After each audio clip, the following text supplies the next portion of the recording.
the youngest ever player in the Premier League to score 6 goals in 6 consecutive games, Rasmus Højlund, or I would like to call him Rasmus Record Breaker Højlund. So hi guys, welcome back to my YouTube channel, Football with Priscilla. I'm Priscilla, obviously. So hi guys, welcome back to my YouTube channel. Ladies and gentlemen, what a game it was between Luton and Manchester United. I feel like I say this about every Manchester United game because there's just never a game where you can sit back, chill and relax and watch Manchester United. You're always at the edge of your seat. You always have hypertension because clearly Manchester United put us through each and every emotion. Now, I don't know for some reason why we were playing like we were the team that had conceded 2 goals. I mean, Luton brought the game at us.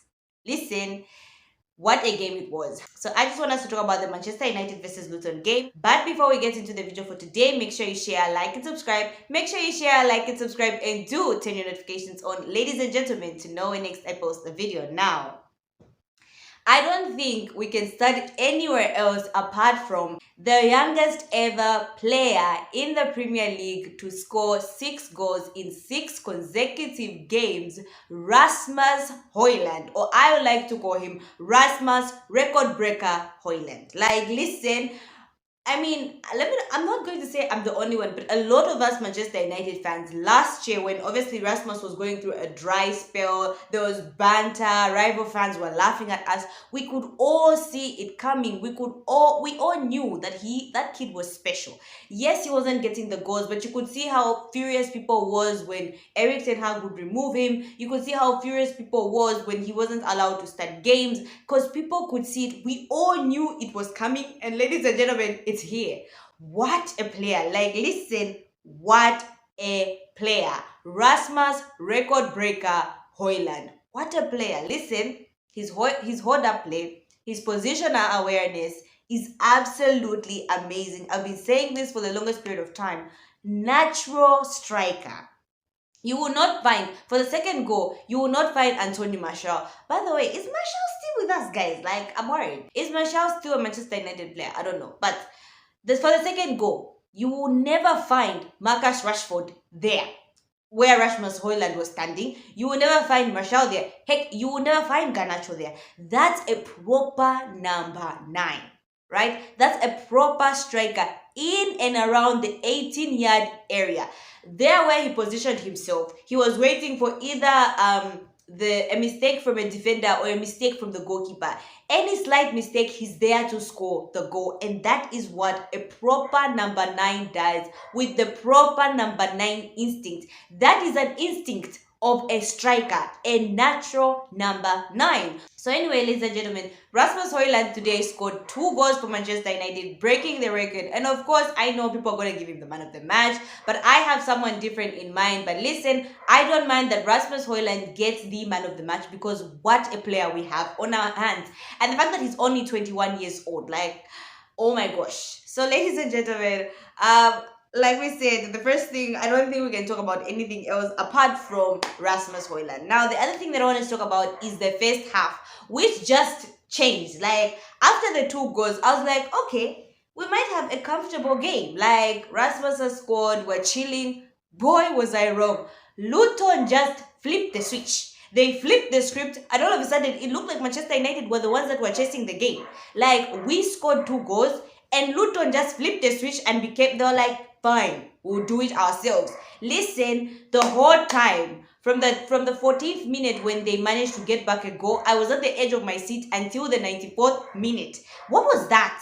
Why does listen, we did not control that game at all. There were bits and pieces at which we controlled that game, but Luton brought the game to us. And listen, you know what? It's not a surprise that that game was the way it was. We've seen Liverpool struggle to beat Luton. We've seen Arsenal, we've seen Chelsea struggle to beat Luton. Luton is not an easy team to beat, but listen, what? They brought the game to us. So ladies and gentlemen, what a game it was. Apologies, my dogs always decide to bark when I'm making a video. I don't know, at this point, I don't know if they want to be part of the video. I'm not sure.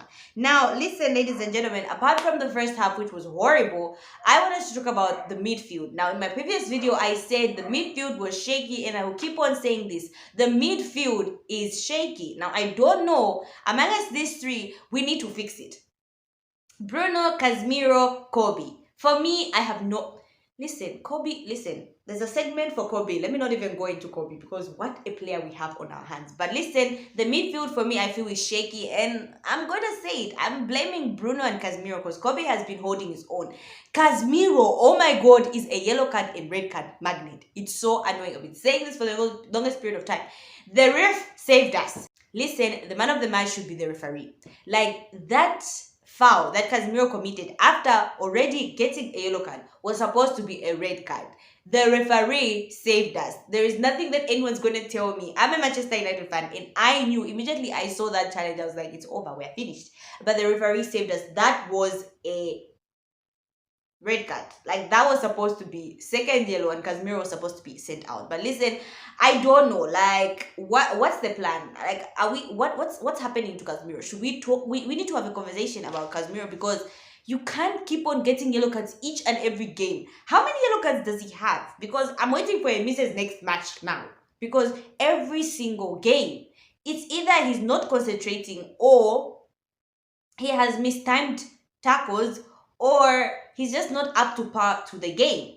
But like with the experience of Casemiro, I don't expect that he should be getting yellow cards each and every time. At this point, it's becoming a problem. Yes, Casemiro is one of the backbones of Manchester United, but him getting yellow cards all the time is frustrating for me. Now, again, I'm going to say Bruno Fernandes, ladies and gentlemen, today was like Bruno for the past few games, and I'm going to say this, has not been the Bruno that we know him to be. Like Bruno makes the exquisite passes.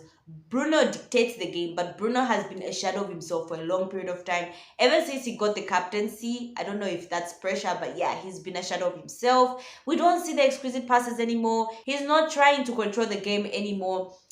Oh my gosh, the chances he's been missing. That goal, that listen, Manchester United just wanted to kill me today. They wanted to kill me, bury me, and add flowers on top. Because the chances that Bruno failed, the chance that Hoyland had, the Garnacho chance buried me. The Garnacho chance literally buried me and put flowers there. Like there was a whole tombstone. Because what? What was that? But anyway, Bruno has been horrific these past few games. He's been a shadow of himself. We know Bruno can play better than he's been playing. He's been failing chances, easy chances. Where he's supposed to pass, he's not been passing. Some of his passes has been wayward. Like, should we have a conversation about benching Bruno for a few games? Maybe I know he's Eric Ten Hag's captain, and yeah, Ten Hag has put his trust in him, and maybe he's trying to play him back into form. And we do know the team can't function that well without Bruno because, like, no matter what you say about Bruno, he does have the tactical ability, but like he's been horrendous. Like these past few games, he's been horrific. So listen, for me, at first, we had a problem with our forward line, and the forward line, I think, have been interchanging fine. They've been understanding each other well, but the fact that they are failing to be clinical at goal, but they have fixed themselves. Now the problem has come to the midfield. We need the midfield to fix itself. Oh my gosh, I pray that does not come to the defense because it's over for Manchester United. So listen, for me, the midfield needs to be fixed, right? We need to fix the midfield. The other thing that I want us to talk about, ladies and gentlemen, is Luke Shaw.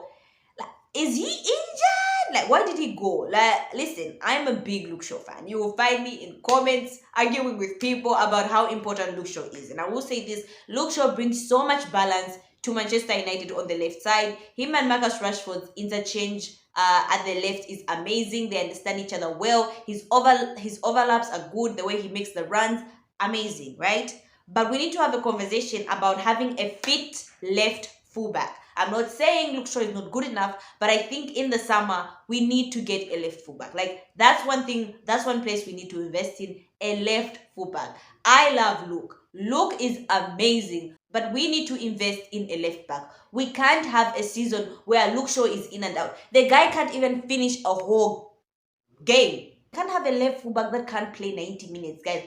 That is not sustainable. So yes, I love Luke Shaw. What a player he's been for Manchester United, but it's high time we get a left fullback that will be fit for Manchester United. And I don't think Luke Shaw is not a long-term plan for Manchester United. No, he's not. So listen, it's sad for Luke Shaw, but we need a left fullback. Another player that I want to talk about, ladies and gentlemen, who I think is one of the positives of the Manchester United game, Kobbie Mainoo. What? a player. Like, the ability of that kid to hold the ball. The way he keeps the ball is just amazing for me to see. The way he's able to hold the ball and manage to maneuver himself out of tight places. What a player. What a player Kobbie Mainoo is. And the fact that he's able to do that while Bruno Fernandes is doing a madness, Casemiro is doing a madness. He's calm. The dude got a yellow card, which for me, I think that wasn't a yellow card. I think that was a clean foul. But hey, listen, I'm not going to go in the ref. He saved us, okay? But the ability that he has to keep the ball. He's so calm on the ball. Like, for me, Kobbie Mainoo is my man of the match. Kobbie Mainoo for me is my man of the match. His ability to stay calm on the ball, his ability to move himself out of tight places, his ability to keep the ball. At 18 years of age, he's so mature. Like, what? It's ridiculous what Kobbie Mainoo does with the ball. For me, my man of the match. I think Varane and Johnny Evans today played amazingly well. The partnership worked, considering how many fast players that Luton had. And listen, Victor Lindelof put out a shift today. After I saw Lindelof coming on, I was like, it's over, we are finished. But listen, he held himself. The whole defense of Varane, Evans and Lindelof, who are not the fastest defenders, managed to hold themselves. So it was actually well. And I think it's kudos to the fact that players such as Rashford was coming back, was tracking back to help Lindelof. Garnacho was tracking back to help out Dalot, right? So listen, even the forward players, I think kudos to them. They've really been tracking back, which is good. Rashford has been tracking back. Garnacho has been tracking back. So listen, today I think the defense was amazingly well. They played well. Now, with that said, I think Manchester United should actually be very careful. Listen, yes, we can enjoy the wins. Yes, we can enjoy all the goals by Rasmus, the record breaking, but this is not sustainable. We are treading on dangerous grounds. We are playing teams that are not clinical at goal. But when we find good teams such as the Liverpool and the Man City, this is not sustainable. We have to be clinical on goal. Garnacho should bury that chance. Rashford should score. Bruno Fernandes should score. Højlund should score. We can't afford to not be clinical. At least Tottenham dropped points to Wolves, which is a good thing for us, but we can't depend on Tottenham to be dropping points, and we also can't depend on other teams not to score. We need to be clinical on goal. We need to be able to control the game. Listen, we can't afford to have what happened at Luton go anywhere. We were playing like we were the ones that had conceded 2 goals.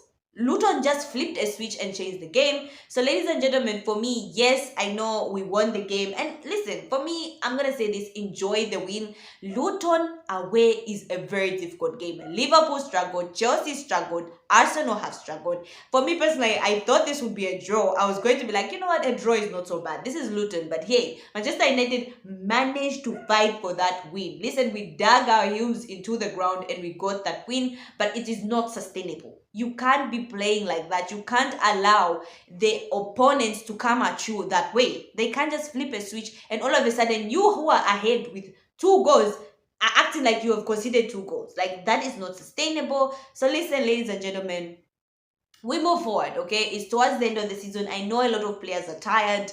I know fatigue is coming in, it's sinking in. You can see it with Kobbie Mainoo sometimes, you can see it with Casemiro, but we need to fight. At this point, we are limping towards the end of the top 4 race. Like, we are limping, okay? But it's good to see that Tottenham is dropping points, and I know at a certain point, Aston Villa is dropping points. But hey, we continue with the wins. No matter how hard fought, no matter how it looked like we were not supposed to win, listen, it doesn't matter. We are getting the points, but we really need to be clinical at goal. I feel like for Manchester United, a lot of times we tend to forget our tactics when things are not going our way. Then we start playing ridiculously,